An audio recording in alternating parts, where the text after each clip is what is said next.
할렐루야. 그리스도인의 경건 생활에는 말씀과 기도라고 하는 두 기둥이 반드시 필요하다고 하는 말씀을 지난주에 우리가 나눴습니다. 그래서 기도에는 공동으로 하는 공동 기도와 개인이 하는 개인 기도가 있음도 나누었습니다. 그런데 우리는 같이 모여서 공동으로 하는 기도는 그래도 많이 하는데 개인으로 하는 개인 기도가 많이 부족하다고 하는 그런 말씀도 나눴습니다. 기도라고 하는 건 무엇입니까? 주님의 이름을 부르는 것에서 시작합니다. 여호와께서 내 음성과 내 간구를 들으심으로 내가 그를 사랑하는도다. 시편 기자는 그렇게 고백하고 있는 것을 볼 수가 있거든요. 내 음성과 내 간구를 들으시는 하나님 앞에 주 이름을 불러서 또는 하늘에 계신 하나님의 이름을 불러서 우리가 개인적으로 하나님 앞에 기도할 때 하나님은 우리의 기도를 들으시는 줄로 있습니다. 그럼 이 개인 기도 훈련을 우리가 함에 있어서 오늘은 수시 기도에 관해서 말씀을 나누려고 합니다. 수시로 기도하는 게 수시입니다. 그리고 시간을 정해놓고 기도하는 걸 우리가 정시 기도라고 그러는데 오늘은 수시 기도에 관해서 말씀을 나누려고 합니다. 이게 수시 기도, 수시로 쉬지 아니하고 하나님 앞에 우리가 어떻게 하면 하루 종일 기도할 수 있는 삶을 살 수 있을까? 쉬지 아니하고 수시로 하나님 앞에 기도하는 그 기도 방법을 우리가 나누기 전에 먼저 생각할 것은 첫 번째 뭐냐면 기도에는 분명히 능력이 있다는 것입니다. 기도에는 분명히 능력이 있어요. 우리는 대개 말할 때 능력하면 우리가 가지고 있는 소유 또는 내가 알고 있는 지식의 능력 이런 걸 가지고 능력이라고 그렇게 많이 말합니다. 그래서 아는 것이 힘이다. 베이컨이라고 하는 유명한 철학자는 그렇게 말했거든요. 그러니까 아는 것이 어떻게 보면 능력일 수도 있습니다. 또 많은 사람들은 다른 사람들이 소유하지 않은 큰 평수의 아파트나 큰 저택을 가지면 자기가 능력이 있다고 힘이 있다고 그렇게 표현을 할 수가 있습니다. 또 어떤 사람들은 다른 사람들이 가지고 있지 않은 큰 배기량의 차량을 내가 가지고 있으면 내가 능력이 있다고 그렇게 표현할 수가 있습니다. 그래서 많은 사람들은 자기가 소유한 다른 사람들이 가지고 있지 아니한 그러한 능력을 가지고 있을 때 그 모든 능력을 가지고 자랑하는 모습을 우리가 많이 볼 수가 있습니다. 그런데 여러분, 성도의 자랑은 무엇이겠습니까? 성도의 자랑. 기도의 능력인 줄로 믿습니다.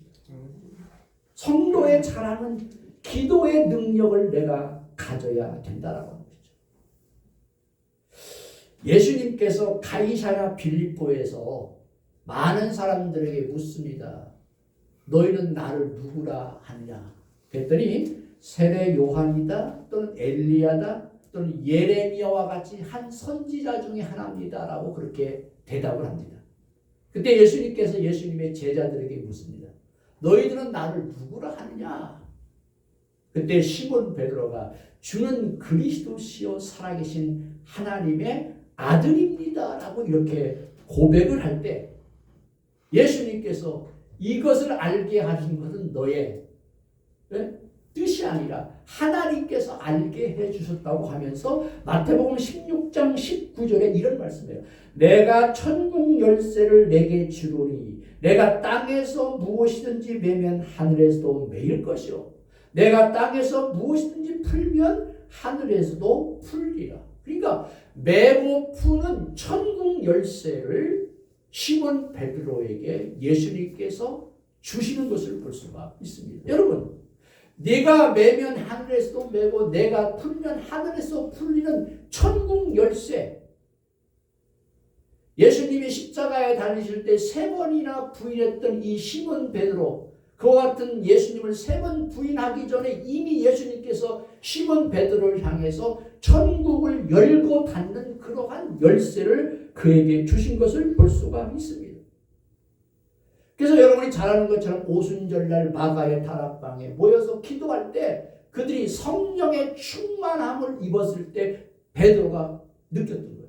나에게는 천국을 열고 닫는 열쇠가 내게 있구나. 그래서 사도행전 3장에 가보면 성전 미문에 앉아있는 안진뱅이를 베드로가 손을 잡아 일으킵니다.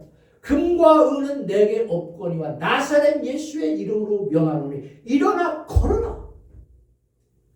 그러니까 시몬 베드로는 천국을 열고 닫는 예수 그리스도의 이름으로 안진뱅이도 일으킬 수 있는 기도의 능력을 소유했던 것을 볼 수가 있습니다. 여러분, 시몬 베드로에게만 이러한 기도의 능력이 있는 것이 아니라 우리 모두에게도 예수 그리스도의 이름으로 저와 여러분들의 삶의 모든 현장 가운데서 일어난 모든 사건들에 대해서 메모 푸는 기도의 능력이 우리에게 주어졌다는 것이죠. 이런 기도 능력이 저와 여러분들에게 있음을 다시 한번 확신하는 저와 여러분이 되시기를 바랍니다. 그래서 기도는 모든 것을 여는 만능키입니다. 마스터키입니다. 그런데 베드로가 이와 같은 역량을 가졌는데 오늘 저와 여러분들도 기도하면 이와 같은 기도의 능력을 소유할 수가 있다는 것입니다. 예레미야 33장 3절 여러분 너는 내게 부르짖으라 내가 알지 못하는 크고 비밀한 일을 내가 너에게 보여주겠다. 하나님께서 예레미야 선지자를 통해서 이스라엘 백성들이 바벨론의 포로로 잡혀가서 70년 후에 다시 회복될 것이라고 하는 크고 비밀한 일을 예레미야에게 보여줬는데 언제 보여줬느냐? 기도할 때 너는 내게 부르짖으라 내가 알지 못하는 크고 비밀한 일을 내가 응답으로 보여주겠다고 하는 그러한 확신을 가졌습니다. 여러분 예레미야 선지자처럼 불운의 선지자가 없어요. 감옥에 갇히기도 하고 매를 맞기도 하고 그가 올바른 소리 하다가 그 당시 정권에게 얼마나 많은 수모를 당했는지 몰라요. 그러나 예레미야는 절대 흔들리지 않았어요. 왜 흔들리지 않았습니까? 기도하는 예레미야에게 하나님께서 크고 비밀한 일, 비록 바벨론에 잡혀가지만 70년 후에는 이 나라 이민족이 이스라엘 민족이 회복될 것이라고 하는 다시 돌아올 것이라고 하는 크고 비밀한 사실을 예레미야에게 보여주니까 예레미야는 어떠한 환경이 그에게 닥쳐온다 할지라도 흔들리지 아니하고 자기에게 주어진 하나님께서 자기에게 주신 메시지를 선포할 수가 있었던 것이죠. 여러분 어디서 왔습니까? 기도의 능력에서. 기도하는 사람들은 흔들리지 않습니다. 왜? 하나님께서 그에게 듣게 하여 주시고 그에게 보게 하셨기 때문에 기도의 능력을 활용해서 그와 같은 일을 할 수가 있었던 것을 볼 수가 있습니다. 마가복음 9장 29절에 보면 여러분이 다시 기억할 거예요. 기도 외에는 다른 것으로는 이런 종류가 나갈 수가 없다. 예수님께서 여행 중에 예수님의 제자들이 그 당시 바리새인들과 경론을 벌이고 있는 것을 볼 수가 있습니다. 근데 그 경론을 벌이게 된 이유가 뭐냐면 귀신 들린 사람을 데리고 왔을 때 예수님의 제자들이 그 귀신 들린 사람의 귀신을 축자내지 못해요. 축출하지 못해요. 그래서 그들과 변론을 하고 있었을 때 예수님이 와가지고 하시는 말씀이 할 수 있거든이 무슨 말이냐. 믿는 자에게는 능치 못함이 없다라고 하시면서 믿으면 이와 같은 일이 벌어진다고 하니까 귀신 들린 자의 아버지가 와서 나의 믿음 없음을 용서해달라고 해서 내가 믿는다고 할 때 그 어린아이의 귀신이 축출되는 모습을 볼 수가 있습니다. 그때 예수님께서 하신 말씀이 기도 외에는 다른 것으로 이런 종류가 나갈 수가 없다는 것. 다시 말하면 기도만이 원수마귀 세력을 축출할 수 있는 역량이 있음을 가르쳐주고 있습니다. 옛날 성경에는 여기 기도 외이라고 하는 이 말에 뭐냐면 기도와 금식으로 표현했어요. 그러면 기도하고 금식하며 하나님 앞에 늘 경건의 삶을 유지하는, 일상에서 늘 평상시에 경건 생활이 되지 않은 사람들은 이러한 원수 마귀 세력들을 물리칠 수가 없다는 얘기예요. 그러니까 오늘 저와 여러분들의 삶 가운데 원수 마귀의 세력, 귀신 들린 사람들이 혹시 나타난다 할지라도 우리가 기도하며 하나님 앞에 늘 붙어있고 주님과 동행하는 사람들은 이러한 원수 마귀 세력이 왔었을 때도 이겨낼 수가 있다는, 이게 기도의 능력이라는 거죠. 사랑하는 성도 여러분, 우리에게는 이처럼 베드로가 주는 그리스도시요 살아계신 하나님의 아들이라고 고백했을 때 천국 열쇠의 기도의 능력을 주신 것처럼, 예레미야가 어려운 환경 가운데 있었을 때 그 모든 환경 가운데 흔들리지 않고 나갈 수 있었던 것은 그가 기도의 사람이었기 때문에, 예수님께서 기도 외에는 이런 유가 나갈 수 없다고 하신 이 말씀을 보면 우리가 늘 기도하고 주님과 가까이 사는 삶을 살 때 우리에게는 기도의 능력이 나타날 수 있음을 볼 수가 있습니다. 그러므로 우리는, 제가 서두에서 말씀을 드렸지만 성도들이 모였을 때 기도하는 것도 필요할 뿐만 아니라 개인적인 하나님과의 교제와 대화와 교통할 수 있는 기도, 일상의 기도의 삶이 될 때 저와 여러분의 삶 가운데 기도의 능력이 나타날 줄로 믿습니다. 그래서 기도의 능력이 있어요. 우리가 이렇게 기도하지 아니하고 평상시 그냥 되는 대로 살기 때문에 기도의 능력을 우리가 체험하지 못하는 것입니다. 기도하면 하나님께서 저와 여러분들의 삶의 환경을 바꿔주시는 기도의 능력이 나타날 줄로 믿습니다. 두 번째는, 하나님께서 저와 여러분들께 기도의 능력을 주셨는데 이 기도 능력이 어떻게 나타나느냐? 수시 기도를 해야 된단 말이에요. 수시로 기도해야 된다. 말 그대로 수시로 주님의 이름을 부르면서 쉬지 않고 기도하는 것입니다. 그래서 주님과 가까이 하고 친밀해질 수 있도록 개인 기도 훈련이 우리에게 필요한 것입니다. 데살로니가전서 5장 17절에 보니까 쉬지 말고 기도하라, 그런 표현이 나오죠. 쉬지 말고 기도하라. 기도는 쉬지 않는 영혼의 호흡입니다.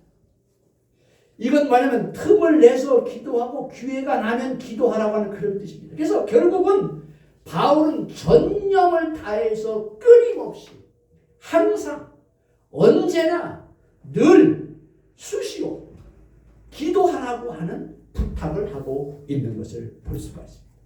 그러나 안타깝게도 교회에서 정한 기도회에 참석해서 기도하는 것이 전부라고 여기는 경우가 우리는 얼마나 많습니까? 일상의 삶에서 끊임없이 기도하려면 기도회의 시간만으로는 너무나도 부족해요. 그래서 끊임없이 기도하는 것은 무시로 기회가 나는 대로 우리가 기도해야 하는 것이죠. 그래서 기도는 하나님과 연결인 것입니다. 우리가 기도는 호흡인 것입니다. 호흡하며 하나님 앞에 나와 기도하고 교제할 때 하나님과 나와의 다리가 연결이 되어서 주님과 동행하는 그러한 삶을 우리가 얼마든지 살 수가 있거든요. 여러분, 수시로 항상 깨어서 주님 앞에 기도하려고 몸부림치고 무릎을 꿇어보세요. 그때 하나님을 우리는 생각하게 됩니다. 하나님의 이름을 부르고 하나님을 만나게 되고 함께하고 동행하는 그러한 삶을 살 수가 있는 것이죠. 제가 서두에서도 말씀을 드렸습니다만 베드로가 주는 그리스도시요 살아계신 하나님의 아들입니다라고 하는 그런 신앙 고백이 있었을 때 베드로는 기도하는 삶을 아마 살게 되었을 것입니다. 저와 여러분들의 신앙 고백이 무엇입니까? 하늘에 계신 우리 아버지요, 주 예수 그리스도요, 주님이시여 나와 함께 동행하시기를 원하고 나와 만나기를 원하고 나와 늘 함께하는 그 주님을 나는 날마다 부르면서 수시로 기도하지 않으면 주와 내가 동행을 할 수가 없는 것이죠. 제가 기회 있을 때마다 여러분들에게 소개했던 예수의 기도라고 합니다. 예수의 기도. 주 예수 그리스도여 나를 긍휼히 여기소서. 주 예수 그리스도여 나에게 자비를 베푸소서. 이것을 100번, 1000번, 10,000번 계속 반복할 수만 있다면 우리에게 기도의 최고의 기도입니다. 러시아의 한 시골 청년이 쉬지 말고 기도하라고 하는 이 말씀을 듣고 어떻게 하면 쉬지 않고 기도할 수 있을까?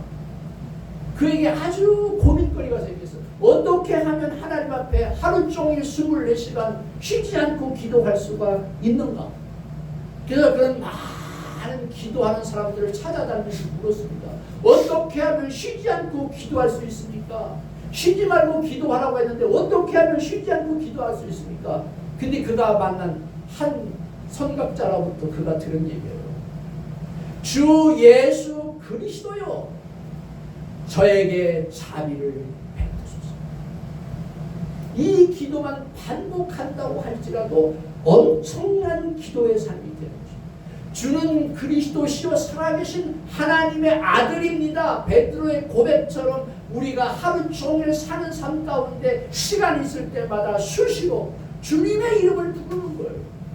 하늘에 계신 우리 아버지요, 주 예수 그리스도시요, 주님이시요, 나의 아버지시여, 나에게 자비를 베푸소서, 나를 긍휼히 여기소서, 나를 강하게 하소서, 나에게 온유함을 주소서, 나에게 절제할 수 있는 능력을 주시옵소서. 순간순간 필요할 때마다 주의 이름을 우리는 얼마든지 부를 수가 있는 것입니다.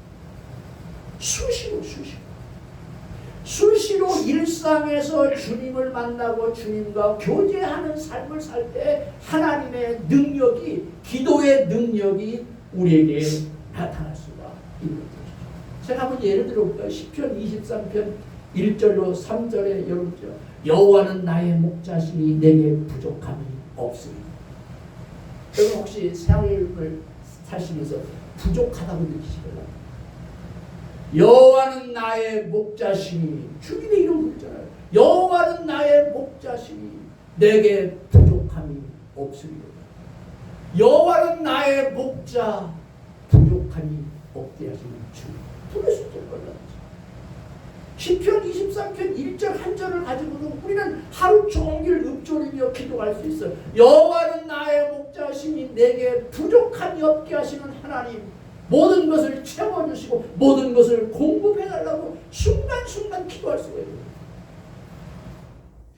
나를 푸른 초장에 누이시며 쉴만한 물가로 인도하십니다. 여러분 쉼이 필요하시거든. 몸이 곤고하고 피곤하고 지쳐서 쉼이 필요하거든. 27편 23편 2절 나의 쉴만한 물가로 인도하시는 주는 나를 푸른 초장에 누이시며 쉴만한 물가로 인도하시는 주님의 이름을 부르는 거예요. 주여, 쉴만한 물가로 인도하시는 주님, 나에게 쉼을 주시옵소서. 얼마든지 할 수가 있잖아요. 내 영혼을 소생시키시고 자기 이름을 의의 길로 인도하시는다. 의롭게 살기를 원하시거든. 내 영혼을 소생시켜 주시는 주님, 나로 하여금 의의 길을 가게 하여 주시옵소서. 하루 종일 그 말씀 한 절만 가지고도 우리는 얼마든지 수시로 기도할 수가 있어요. 항상 깨어서 얼마든지 기도할 수가 있어요. 근데 그 대표적인 기도가 예수의 기도라는 거예요. 주 예수 그리스도여, 저에게 긍휼을 베푸소서. 저에게 자비를 베푸소서. 저에게 사랑을 주시옵소서. 저에게 절제를 주시옵소서. 혹시 절제하지 못하거든 주 예수여 절제를 주시옵소서. 사랑이 필요하거든 주 예수 그리스도여 저에게 사랑을 주시옵소서. 하루 종일 얼마든지 우리는 여러분의 삶의 현장 가운데 일하다가도 공부하다가도 운전하다가도 얼마든지 기도가 가능한 것입니다. 얼마나 중요해요. 그래서 우리는 수시 기도를 하셔야 돼요. 수시 기도. 24시간 어떻게 보면 잠잘 때까지라도 우리는 쉬지 말고 기도하라고 하는 주님의 음성을 기억하면서 수시로 늘 깨어서 순간순간마다 주 예수의 이름을 부르면서 하나님의 이름을 부르면서 자기에게 필요한 것들을 구해야 된다. 이것을 조금 전문적인 용어로 화살기도라고 해요. 화살기도. 하나님을 화살 쏘는 거예요. 주여 사랑을 주소서. 주여 능력을 주소서. 주여 온유함을 주소서. 여러분 화나게 만드시거든. 주여 겸손을 주소서. 얼마든지 순간순간으로 기도하세요. 여러분 사랑하는 사람에게는 틈만 나면 연락하고 싶어지잖아요. 그 사람의 일상이 궁금하고 내가 기쁘고 슬프고 힘든 일이 있을 제일 먼저 연락하고 싶은 사람이 사랑하는 사람이잖아요. 하나님과도 그런 관계가 되면 얼마나 좋겠어요. 그분의 이름을 부르며 내 사정을 아뢰며 그분이 어떤 분인지를 자주 생각하다 보면 주님과 가까운 관계가 될 수가 있습니다. 항상 하나님만 생각하는 거예요. 그렇게 쉬지 않고 수시로 기도하면 항상 기뻐하고 범사에 감사할 수가 있는 것이죠. 그래서 항상 기뻐하라, 쉬지 말고 기도하라, 범사에 감사하라, 이런 그리스도 예수 안에서 너희를 향하신 하나님의 뜻이니라. 쉬지 말고 기도하고 쉬지 않고 여러분 순간순간 주님의 이름을 부르며 기도하면 기쁨이 옵니다. 감사가 오는 것입니다. 그러나 우리가 수시로 기도하지 않으면 기쁨도 없고 감사도 없습니다. 불평과 불만이 여러분에게 다가오시거든. 주 예수의 이름을 부르면서 기도해 보세요. 다시 기쁨이 회복이 되고 감사가 회복이 될 수가 있는 것입니다. 골로새서 4장 2절에 보니까 기도를 계속하고 기도에 감사로 깨어 있어라. 에베소서 6장 18절에 보니까 모든 기도와 간구를 하되 항상 무시로 성령 안에서 기도하고.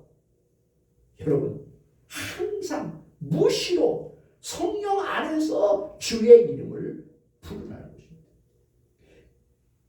아버지의 이름을 부르며 마음의 시선을 주님께 옮기고 그분과 시간을 가지면서 일상을 동행하라는 것입니다. 참 중요하죠. 마지막 수시 기도를 실행했던 사람, 오늘 우리가 읽은 창세기 5장 21절로 24절에 보면 에녹이 나오죠. 에녹. 창세기에 기록된 에녹의 이야기는 매우 짧잖아요. 21절부터 24절까지밖에 안 나와요. 단 몇 줄에 걸쳐서 그가 야렛의 아들이고 무두셀라를 낳았으며 인류 최초로 죽음을 보지 않고 살아서 하늘로 올라갔다고 오늘 본문에 기록이 되어 있잖아요. 에녹은 65세에 무두셀라를 낳았고 무두셀라를 낳은 후 300년을 하나님과 동행하며 자녀를 낳았으며 그는 365세를 살았더라. 에녹이 하나님과 동행하더니, 여기 동행하더니, 여기 동행한다는 말은 하나님을 기쁘시게 했다는 것이거든요. 하나님이 그를 데려가심으로 세상에 있지 아니하였더라. 에녹의 아들 무두셀라의 이름의 뜻이 뭔지 아세요? 창을 던지는 자라는 뜻이에요. 창을 던지는 자. 고대 사회에 창지기가 부족을 이끌었습니다. 창을 던지는 사람이라는 뜻인데 창을 던지는 창지기가 어느 부족을 이끌었거든요. 근데 여러분 창지기가 죽으면 그 부족은 멸망합니다.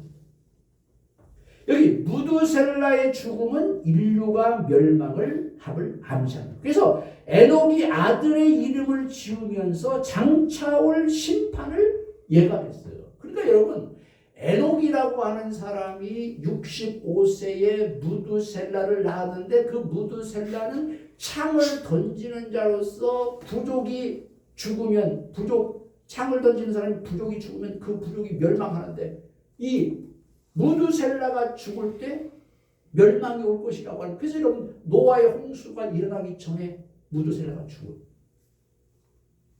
그러니까 에녹은요 얼마나 하나님과 동행했든지 미래에 멸망할 것을 예측해서 아들의 이름을 무두셀라라고 지은 무두셀라.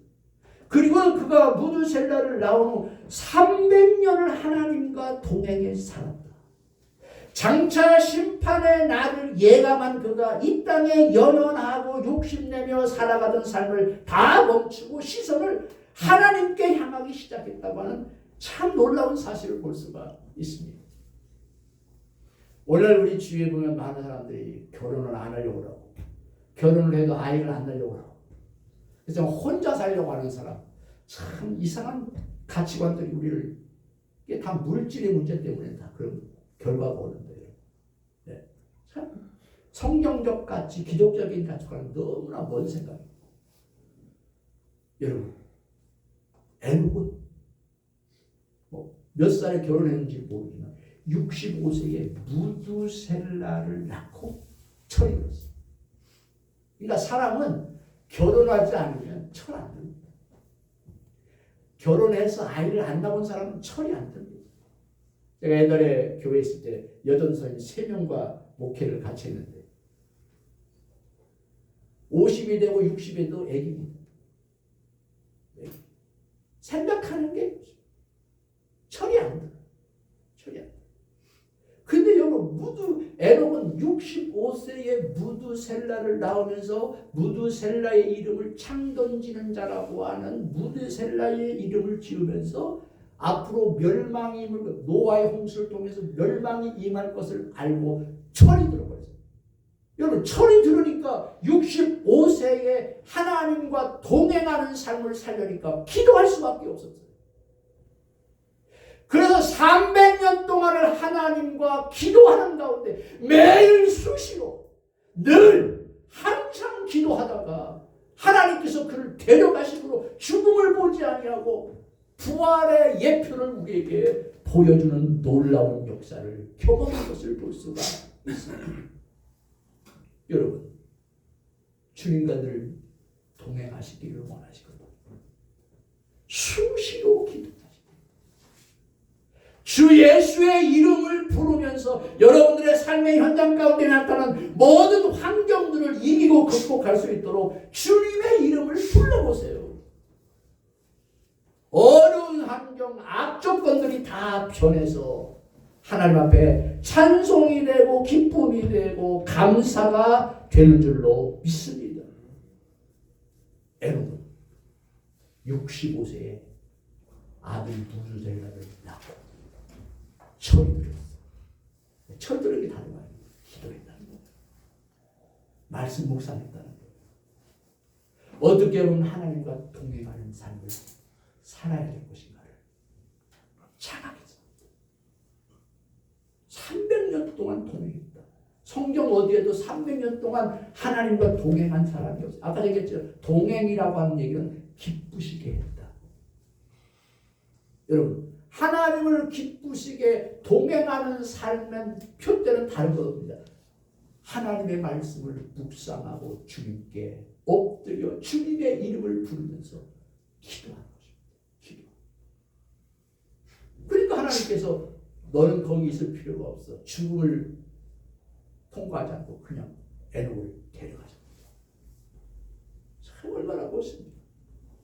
하나님과 동행하는 삶은 하나님을 기쁘시게 합니다. 모든 사람이 자기 일에 바빠서 하늘을 쳐다볼 시간도 없지만 그 한 사람 에녹은 초롱초롱한 눈망울로 하나님을 쳐다보면서 300년 동안 동행하며 기도했어요. 그 많은 세상의 많은 사람들을 하나님께서 아마 하늘에서 지켜볼 때 자기 일에 바빠가지고 그냥 날뛰는 사람들 보니까 정수리만 다 보였어요. 정수리. 여기 머리만 정수리만 보여요. 우리가 산에 올라가서 정상에 보면 집의 꼭대기만 보이잖아요. 지붕만 보이잖아요.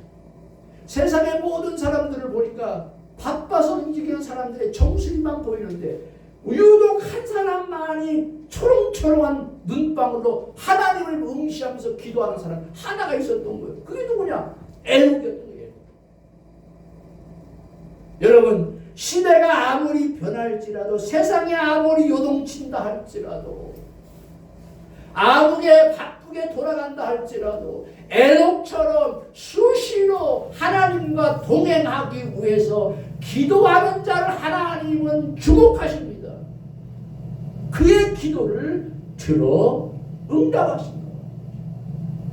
이 에녹 얼마나 멋있습니까? 수시로 기도하는 일을 300년 동안 하셨다니까요. 이야, 기가 막힌 거 아니에요. 또 한 사람 다윗도 있습니다. 다윗. 수시기도의 삶을 살았던 다윗. 시편 1편 1절부터 3절에 보니까 복 있는 사람은 하다 오직 여호와의 율법을 즐거워하여 그 율법을 주야로 묵상하는 자도다. 여러분, 다윗 행복한 사람은, 복 있는 사람은 여호와의 율법을 너무나 기쁘고 즐거워하여 그 율법을 주야로 묵상했다는 얘기는 기도했다는 얘기예요. 주야로 묵상하고 기도하니까 하나님께서 4절, 5절, 6절에 보니까 모든 것들을 다 공급해 주시는 모습을 우리가 볼 수가 있습니다. 여기 묵상은 하가라고 하는 뜻인데 밤낮 쉬지 않고 수시로 소리내어 주님의 말씀을 읊조리는 것, 주님의 말씀을 사랑하여 온종일 그분을 생각하면서 불렀다고 하는 그런 뜻이거든요. 여러분, 다윗처럼 여호와의 율법을 주야로 묵상하면서 하나님을 생각하고 하나님의 이름을 부르는 사람들에게 시냇가에 심은 나무에 시절을 쫓아 모든 꽃이 피고 열매 맺는 것처럼 하나님께서 모든 것들을 공급해 주십니다. 여러분, 시냇가에 심은 나무와 같이 되려면 뭐가 필요하냐? 주야로 여호와의 말씀을 묵상하며 기도하는 삶을 우리가 살아야 합니다. 오늘 간단한 말씀이지. 우리 모두가 예수 그리스도의 이름에 기도의 능력을 소유하시고 수시로 늘 깨어 시간만 있으면 걸을 때도 좋고 앉아도 좋고 하여간 누워있을 때나 걸을 때나 운전할 때나 항상 주님의 이름을 부르는 가운데 여러분들의 그 순간순간 어려움이 닥친 모든 그 환경 가운데 주님의 이름을 불러서 주님 앞에 여러분의 기도의 제목을 가지고 간구함으로 말미암아 에녹과 같이 다윗과 같이 주야로 300년을 동행했던 것처럼 늘 기도함으로 말미암아 주와 함께 살아갈 수 있는 우리 모든 성도 여러분이 되시기를 바랍니다. 찬양하겠습니다.